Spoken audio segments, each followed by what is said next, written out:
Hey everyone, it's Mike with Monkey Fab. So today, I think I was do. I think, I think I will try to speak English. So today, what I think I'll do is give you guys an update on the Harbor Freight 4x36 sander that I did a video on months and months and months ago. I also did a video on this guy. This is the big 6x48, and that's my workhorse. This is used constantly. It's got a big 3 horsepower motor. That was a simple project for anyone to do, but this one was a little more complex because we had to build a whole base. And I am also checking out my new phone, so we'll see how the video quality is.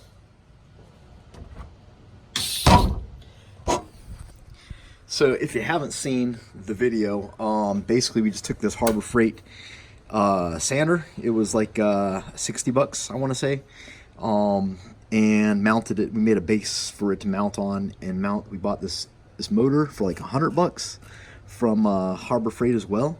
The cool thing about these motors is they're all the same frame size. So, and I think they're all the same shaft, but you better double check if you want to get something different. But I can't remember. I think I got a 1/2 horsepower one, or maybe a full horsepower, but you can go up to 3 horsepower, which would be retarded. It would probably rip this thing apart. Since I've got this guy working, it just runs basically this, it's called an abrasive, a woven abrasive belt, and I use this to clean the sides of my aluminum on when I need to get the edges, especially if I'm plasma cutting, because of plasma.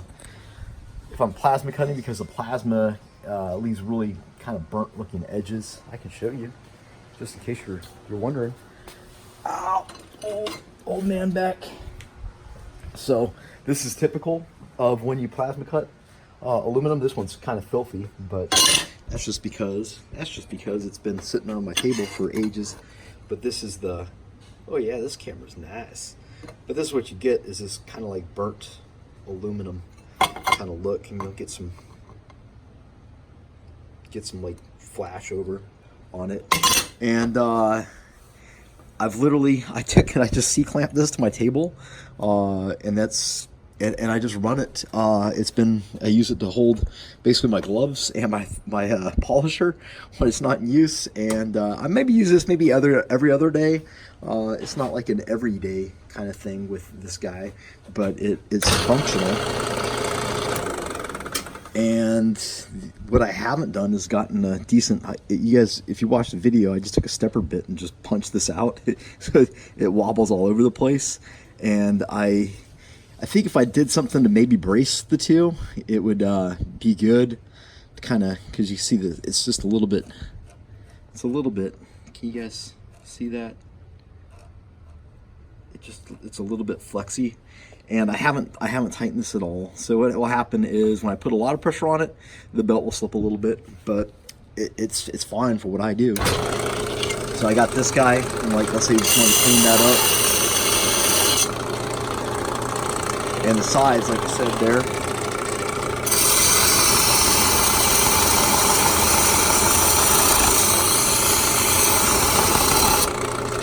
not the easiest thing to do with one hand whilst holding the camera.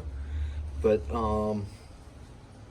yeah, you can see where it's starting to clean it up, and I just kind of bear down on it, and it works great. So that is, I think, should be a super quick.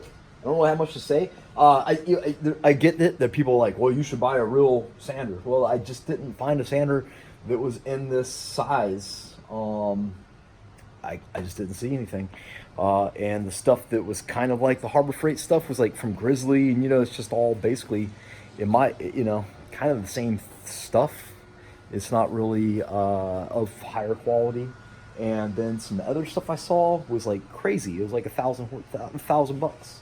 And I get it, if you're going to use a sander all the time, and you're willing to invest that kind of money into it, no big deal. I totally get that. But if you're like me and you're poor and you're on a budget, for $160 plus a little bit of time, effort, and 1/8 inch steel, and it's been a really robust